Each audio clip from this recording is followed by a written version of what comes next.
This is The World Now, bringing you everything you need to know from around the globe. Economic maestro Alan Greenspan, the long-serving Federal Reserve chairman, has died at age 100. His wife announced on Monday that he died at home from complications of Parkinson's disease. Greenspan led the U.S. Central Bank from 1987 to 2006, the second longest tenure in its history, which included a decade of uninterrupted growth.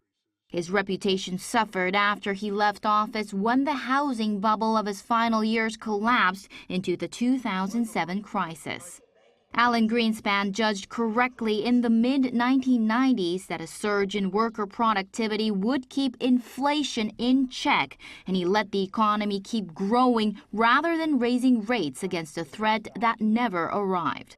Policymakers such as current Fed Chair Kevin Warsh have cited that decision as proof that judgment can sometimes beat economic models. In Canada, a shooting in Montreal on Monday left 3 dead, including the suspected gunman. A police officer and a civilian were killed, and at least one bystander was slightly injured. A long gun was recovered at the scene, and according to Radio Canada, the shooter distributed a violent manifesto targeting women. The shooting unfolded in the city's Côte-de-Neige neighborhood, where police warned residents to stay indoors and avoid the area for much of the afternoon. Prime Minister Mark Carney offered condolences and praised the officers who responded. The Ebola outbreak in the Democratic Republic of Congo has now infected more than 1,000 people and reached a third displacement camp where an 18-month-old girl has died. The toddler ran a fever for over a week and was carried on foot between 2 health centers before being tested.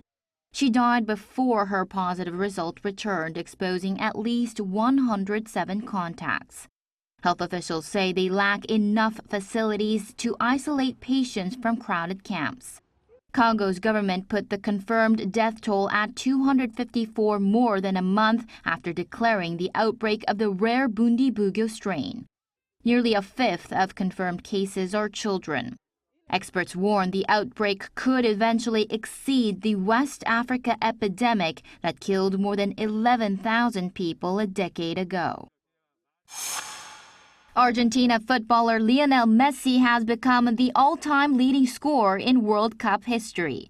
Messi scored his 17th and 18th World Cup goals on Monday as defending champions Argentina beat Austria by 2-0 to reach the knockout stage. Those goals moved him above Germany's Miroslav Klose as the World Cup's all-time top scorer. He scored his first in open play and added a second in stoppage time after earlier missing a penalty.